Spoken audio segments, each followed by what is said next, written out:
¿Qué sucede durante una reacción química? ¿Cómo saber si al juntar dos compuestos químicos se está llevando a cabo una reacción química? Porque tenemos que saber primordialmente algunos detalles. Experimentalmente se ha comprobado que no todas las sustancias reaccionan entre sí, y las que sí reaccionan dependen de ciertos factores ambientales como la temperatura y la presión atmosférica, y muchas veces deben de estar disueltos en agua para poder reaccionar, es decir, deben de estar disociados en su forma iónica. Podemos darnos cuenta de que una reacción química está ocurriendo gracias a 4 fenómenos visuales, 2 de los cuales explicaremos en este video. El primero es la precipitación.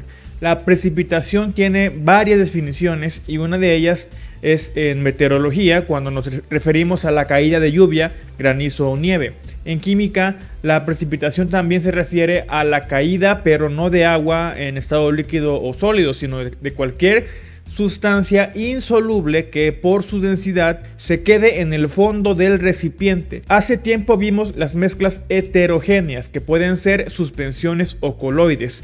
En ambos ejemplos, la sustancia que se encuentra en menor cantidad, es decir, la fase dispersa, es total o parcialmente insoluble en la fase dispersante. Si ambas sustancias pudieran disolverse, estaríamos hablando de una disolución y por tanto de una mezcla homogénea. La diferencia entre suspensiones y coloides está en el tamaño de las partículas no disueltas. En el caso de las suspensiones, el tamaño debe ser mayor a 100 nanómetros. Al ser partículas tan grandes que nosotros visualmente apreciaríamos como pequeñas partículas de polvo, su densidad, que es mayor a la de la fase dispersante, le permite caer al fondo del recipiente a causa de la gravedad. Es como cuando ponemos una esfera de unicel y una de piedra. ¿Cuál de las dos flotará? Evidentemente va a flotar la de unicel, porque aunque tenga el mismo volumen que la de piedra, la cantidad de masa que contiene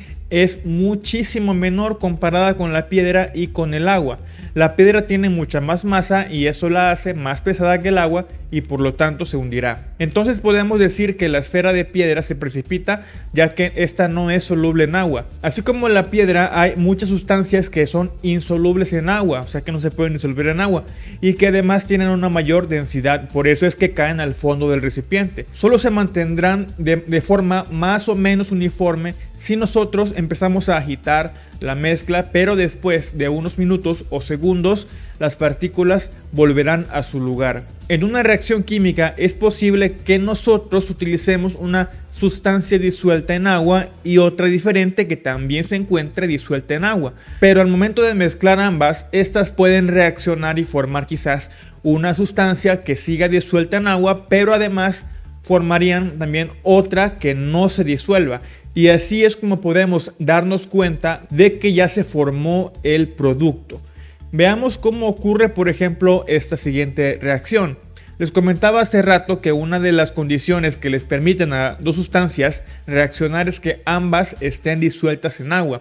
Podemos poner como ejemplo a dos sustancias, el carbonato de sodio y el cloruro de calcio. El cloruro de calcio es un sólido de color blanco que se usa normalmente para fraguar el concreto, es decir, para que este no se reseque y se agriete, mientras que el carbonato de sodio es un compuesto químico diferente al bicarbonato de sodio. ¿Y en qué se diferencian?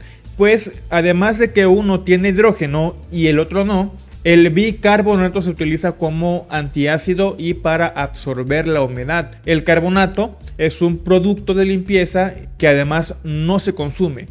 Para que estas dos sustancias, o sea, el carbonato de sodio y el cloruro de calcio, reaccionen, ambas deben de estar disueltas en agua. ¿Pero por qué? Esto es sencillo si recordamos que la mayoría de las sustancias iónicas, al disolverlas en agua, se separan en sus iones. Si yo disuelvo el cloruro de calcio en agua, entonces cada molécula de cloruro de calcio se va a separar en iones calcio e iones cloruro. Esto es porque las moléculas de agua rompen los enlaces entre los enlaces iónicos. En el caso del carbonato de sodio, cada molécula se va a separar en iones sodio e iones carbonato. ¿Y por qué el carbonato no se separa? Porque ven que está formado por carbono y oxígeno, ¿no? Pues simple, porque los enlaces que hay entre carbono y oxígeno son covalentes.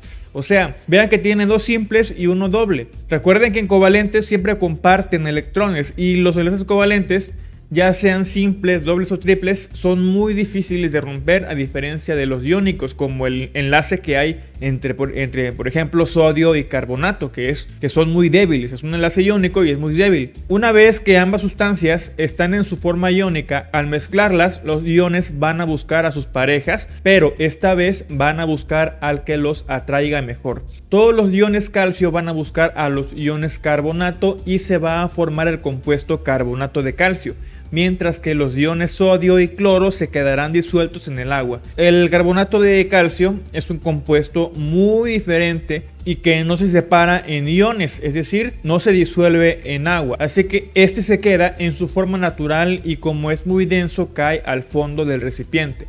La fase líquida, como ya dije, estará formada de agua e iones sodio y cloruro. Mediante un método de separación como la decantación, yo puedo aislar el carbonato de calcio y quedarme con la disolución de cloruro de sodio, la cual también puedo separar calentándola, y de ese modo se formará la sal como compuesto cloruro de sodio, ya no iónico, y me quedará en sólido o en cristales. ¿Cómo sé que ocurrió la reacción? Pues observando que se produjo este polvo de color blanco, el cual se precipitó al fondo del recipiente. Esto es la precipitación, y en la ecuación química yo debo de poner una flecha apuntando hacia abajo, en la cual me indica que este producto, el carbonato de calcio, se precipitó. Igualmente, si vemos que en una ecuación aparece esta flecha, nos están adelantando que se va a producir un sólido precipitado que va a caer al fondo. Hay ocasiones en las cuales, además de precipitarse un sólido, ocurre una manifestación llamada cambio de color. A veces solamente ocurre el cambio de color y no la precipitación. El color es simplemente el resultado de la captación y procesamiento de las longitudes de onda de la luz. La captación ocurre en los ojos y de ahí se convierten en impulsos eléctricos que llegan al cerebro, el cual los procesa y devuelve la señal que nos permite observar el color en específico. Las sustancias tienen la capacidad de absorber o no las longitudes de onda, lo que nos hace ver diferentes colores. Esto es algo que ya vieron en física. El cambio de color depende totalmente de la naturaleza de cada sustancia y no hay ninguna regla general que nos permita predecir de qué color será el producto, así como tampoco hay ninguna regla que nos permite saber qué sustancias son solubles y cuáles no. Afortunadamente tenemos una gran referencia tanto en internet como en nuestra propia experiencia que nos permite saber cuál es el color específico de cada sustancia. Por ejemplo, sabemos que el aluminio es un material, una sustancia de color gris. El cobre tiene un color marrón, que el cloruro de sodio, o sea la sal, es de color blanco, etc.